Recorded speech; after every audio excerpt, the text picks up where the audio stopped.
Hi everyone, this is Bea's Musings. This is the very first episode ng ating podcast. Ang pinakaunang tanong talaga right off the bat, you're 24 years old. What made you decide to get married very early? Yes, I actually also recognize my age as a very young age to get married. I'm only 23 when I got married to my husband, or I was 22 actually, tapos days after I turned 23 kasi it was only 5 days apart. We got married February 14 and my birthday was February 19. So technically I was very young talaga. And my mom was against it. Yes, she was. Tapos even my in-laws are like, bata pa si Bea, bakit magpapakasal na kayo? Bakit ang bilis? Ba't gusto niyo nang magpakasal? Maraming nagtanong sa amin through the years why, and always the only answer I've ever told was every meron kasi yung ate ko advice sa akin dati. Hindi siya exactly makajos, yung ate ko, but she's very full of wisdom. Mga ate ganun talaga eh. As a bunso, magaling ako makinig sa ate ko. And then, sabi niya sa akin, meron daw siyang kaibigan na in-spell out sa Diyos kung anong gusto niya sa mapapangasawa niya. Like talagang spell out, anong gusto mo? Provider, guwapo, matangkad, ganito yung trabaho, mabuti sa tao, mabuti sa kapwa, mabuti sa pamilya. Dapat spell out mo sa Diyos anong gusto mo, sa prayers mo kung anong gusto mo. And I've never really thought about that, na kailangan mo pala mag-pray ng ganun ka-eksakto sa Diyos para makuha mo yung taong gusto mo. Kasi I've always just prayed mabait. At binigyan nga ako ng mga mababait. Binigyan ako ng mabait, pero hindi exactly compatible sa aking personality. So, I guess dapat nagdadasal tayo talaga na eksakto. And I did. Sabi ko lang sa Diyos, gusto ko ng mas matangkad sa akin, mabuting tao. Syempre, di na mawawala yung mabuting tao. At the same time, provider. And then, may emotional intelligence and capable na mag-intindi and mag-compromise. Tapos, sabi ko, gusto ko lang ng ganitong klaseng life. I had my relationship before my now husband. Sabi ko, nung naghiwalay kami na, I would explore everything in the world. Talagang sabi ko, this is my time, this is my youth, this is my age. Because I just moved out then. I was 21, I just moved out. So sabi ko, sige, gagawin ko lahat ng hindi ko magawa dati. Kasi I also grew up in a very strict household. So we had curfew, straight school, to bahay. Yung mga hindi ko magawa nung before pandemic, sabi ko, gagawin ko na. And nung nagawa ko siya, nakilala ko agad itong aking now husband. Tapos we were dating for a few months. Tapos, I just realized he's everything I want. Pero this is not the time. This was not the place. This was not my, parang binigay siya agad. Parang nakita ko agad na sumagot agad si Lord. Ba't ganon? So, here I am. A few years later after that incident when I met my now husband in Bumble, mind you, I'm married. So, it's just a no-brainer for me because when I got to meet Carl, he's a very nice person. At the same time, he made it easy for me to adjust into this world of partnership. And I just know that if it's easy to adjust and compromise in this type of partnership early on, what more in the later years to come? And he's just proving that to me every single day. That's what I always answer. It's a no-brainer. Really, it was a no-brainer. So if you're also planning your wedding, someone asked me na anong advice ko sa mga magpaplano ng kasal nila. When I got into the wedding planning, I was very excited. Syempre, nagpropose na sa akin si now husband. Hindi ko alam saan ako magsisimula. Like, literally, ano yung mga terms na suppliers, ano yung mga terms na budget. Kasi, lagi ko nakikita na may specific budget ang couple and then it's always exceeding. And it's always gonna be like that. The wedding industry is a big industry. So, lahat ng kukunin mo suppliers, even the tiniest bit of details, mahal or may kapalit na pera. Babayaran talaga yan lahat. So, yan ang hindi ko na-expect because before, I'm the first one in my family to get married. So, wala naman really talaga nag-alalay sa akin pagdating sa kasal. So, ang maa-advise ko sa inyo is dapat kayong mag-asawa or kayong magjowa, you have to be strong. You have to be steadfast and you have to recognize each other as partners. Kasi kung wedding planning pa lang, nag-aaway na kayo. Actually, kami ni Carl, hindi kami nag-aaway sa wedding planning. It just showed what type of relationship are we gonna be having later on as married people. Kasi hindi talaga kami nag-away. Parang may hardships kasi especially with the budget. I was earning as a content creator na, but it was fluctuating. It's important that you open up everything to your partner. Kasi if not, it's just gonna build some resentments and hindi mo yung gusto as to start a wedding. It's very important to lay the foundation. And then pag na-build mo na yon, alam mo na may foundation ka, hanap ka ng mga Excel sheets ng may mga budget, ano yung kailangan mo kunin because that's where I got my ideas from. Anong una kong kukunin? Wedding gown ba? Caterer ba? Venue ba? Which is what I got, venue muna, bago everything. 1 year na rin since we got married, I can honestly say na eye-opener siya. Sobrang eye-opener ng first year of marriage namin. Kasi yung first year of marriage, everyone is saying that it should be a honeymoon phase, that dapat masaya kayo, everything is so whirlwind and everything and all that. But if you're at that stage in life na medyo syempre you're just starting from scratch, you don't have rich parents, you don't have everything, you didn't have everything handed to you. Like literally ikaw yung nag-build sa sarili mo, your wealth, your finances, your values can be given to you by your parents, but at sometimes may mga natututunan ka rin as you go along. And you try to mix that all together in one pot. Kasi you and your partner, pinag-isa na kayo. And sometimes it could be hard. It can be really hard. I can tell you that. Kasi, as I love Carl, marami kaming differences. Sobrang dami namin differences. We came from totally different backgrounds. Kaya nga, sabi ko sa inyo, nung nakilala ko siya, is talagang magaling siya mag-compromise, magaling siyang makinig. Kaya, hindi mahirap sa amin i-adjust yung isa't isa. But, hindi dahil hindi mahirap, is hindi na siya mahirap totally. It could still be hard. There are things that are right stone written, talagang nakaukit na sa pagkatao mo na sometimes will not blend well with your partner. Other than that, sobrang saya naman kasi talaga maging mag-asawa kasi yan dun yung sense of security that you have this partner. You blends really well all together. Marriage is a beautiful, complex thing. What's one old school relationship tradition you've intentionally kept and one you've completely tossed out? Sa ngayon kasi ako talaga I stay-at-home wife. I really stayed at home, so that's one traditional thing that we totally kept. And he is a provider, so that's one thing that really is working out for us. One thing that we've tossed out is kasi alam niyo yung traditional na thoughts dati ng mga lalaki na dapat walang trabaho yung babae and everything. Carl is the total opposite of that kasi gusto niya actually na meron akong work and meron akong pangarap. Kasi if you're just gonna be, bago niya kasi ako makilala, dami ko talagang pangarap. Before I had my business, Juno, also my content creation when I met him is already there. And ako talaga big dreams. Everyone that I know could attest that I always have big dreams. I am a dreamer.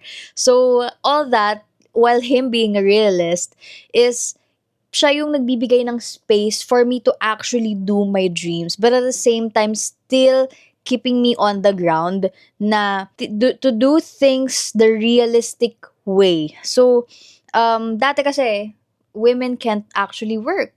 Women are staying at home.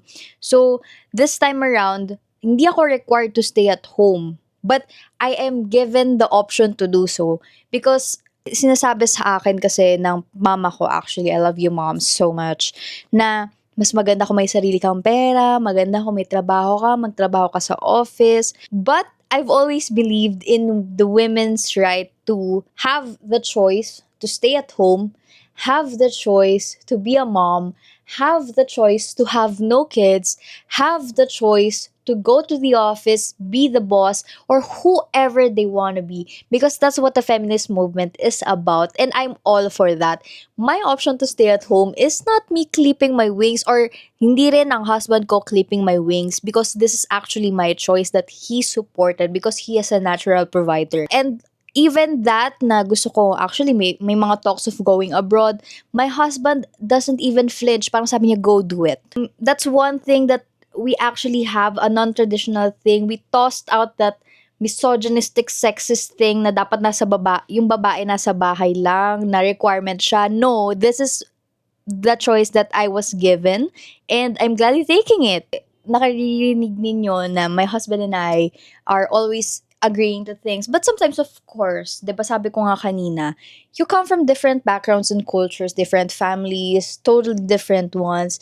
And there can be disagreements. And tinanong ako kung how do we handle fights. We handle fights but by talking to each other about it, actually. We mostly just talk to each other about it. Kasi ako talaga, I am a firm believer of not sticking to shit. Like, kung you're being treated disrespectfully, if you're being treated like shit, just exit habang maaga pa. Kasi, if you're way in too deep to the abuse, to the disrespect, you are just gonna end up being there forever, tolerating it and making everyone miserable around you, not just you. Maybe one day you have kids and then you stuck up to the person na abusive. Tapos you have kids. What environment are you gonna give your kids? Right? Bago pa kami ni Carl, like boyfriend, girlfriend pa lang kami, we're just living together. I told him, hiwalay lang tayo. Ayoko na, ang gulo mo, hindi kita maintindihan. Because before, we were getting to know each other. Yes, there was definitely a time, but when we got married, that's the commitment of a lifetime na hindi ka pwedeng basta-basta magsasabi na maghiwalay na tayo. Kasi you guys are married, with or without kids, you guys are married.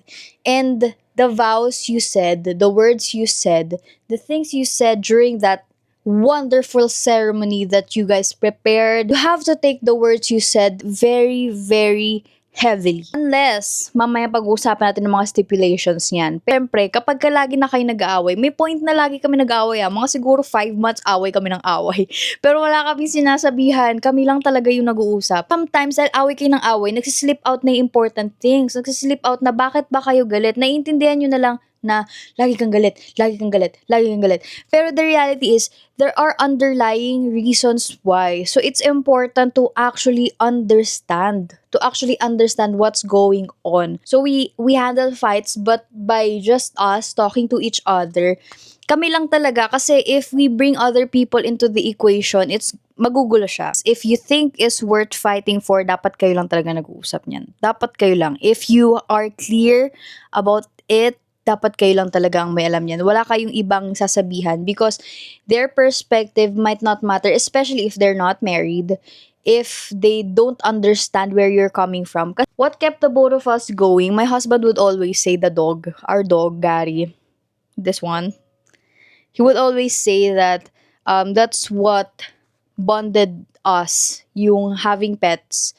But the reality is, Carl and I always told him na pakiramdam ko, yung relationship namin, us getting married, us meeting at the right time, all of that happened as a cosmic thing na it's protecting us from something and it's also just the time for us to meet. And if there's a greater force for everything that's going on in your relationship, it's just gonna keep you going. And then on that note, kasi tinanong ko rin yung mga followers ko sa Instagram, what do you think is the reason you should let go na? Kasi parang ako din, dati, nag-iisip ako talaga, nung siguro high school, sinasabi ko sa mga kaibigan ko na, iwan mo na, tama na yan, hindi naman deserve. Siguro tama siyang advice kasi ilang taon lang naman kami. And how old are you? Na 16, 15, 17? Ilang taon ka lang, tas nagtitiis ka lang sa shit talaga. So, I asked them this time around, what would make you leave if you are in a relationship in your 20s? Sabi ng isa kong friend, sabi niya, when it's no longer serving you some purpose maybe. So, baka this could entail work, passion, anything in life in general, kung ano man yung gusto nyong gawin sa buhay nyo. If not, it's no longer serving you purpose, leave. Totoo naman. If it's no longer serving you, purpose and it's just burning you the hell out, just go out of the door and leave. Pack your things and leave.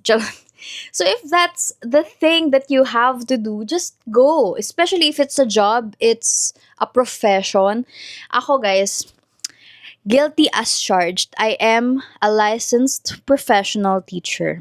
And it saddens me to say na hindi ako nagtuturo. And I know I can do a damn well good job with teaching, but I chose not to teach. Ang daming reasons. Kapag ka dito sa Pilipinas, ang daming reasons. Alam nyo na yan, yung mga eduk dyan. Alam nyo na ang mga reasons kung bakit hindi nagtuturo ang mga eduk dito sa Pilipinas. They either choose to go abroad or just do another profession in general. So ako, I'm just afforded the choice not to take that route. Ako, yung mother ko, gusto niya talaga magturo ako. Pero I know that it would burn me out. It would burn me out. Having experienced that in that limbo, hindi ko na siya pipiliin eh. Hindi ko na siya pipiliin gawin pa sa sarili ko. So, let go. Let go na. If you have the choice, especially if you have the experience, meron ka ng choice to take another path. Take it from me. Meron ka ng experience, pwede ka nang mag-apply sa ibang trabaho. Promise. Well, mahirap lang. Pero it's the thing we do for our freedom and our peace. So may nagtanong sa akin, like ngayon lang, sabi niya, have you ever thought that even privileged people struggles because they are privileged? Alam niyo, this happened to me. Siguro a few years lang, like 2 years ago lang, a couple of years ago, that talagang nagsastruggle ako. Nandun ako sa point of buhay ko, comfortable na. Comfortable na ako. Not really wealthy yet, not that achieved dream, but nandun ako sa comfort level. Pero I was so sick, like, I was so mentally ill.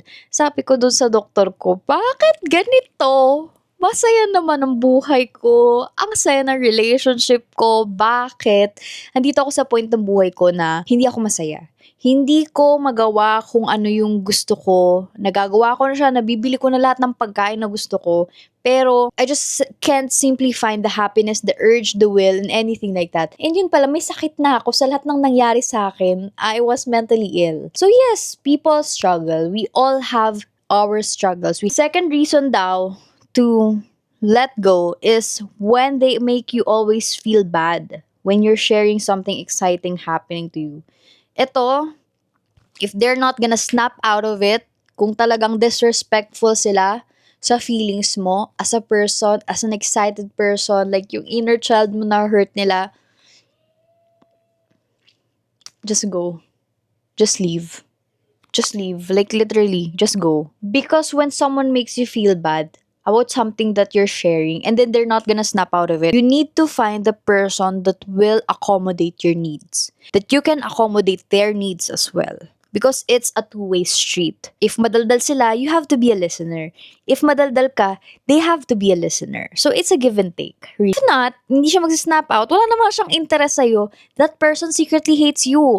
Kung wala siyang paki sa mga sinasabi mo, kung talagang parang exciting sa'yo, parang wala lang sa kanya, na parang kahit man lang masaya siya for you, hindi siya masaya exactly dun sa nakuha mo, masaya lang siya for you. Kung hindi ganon, just leave.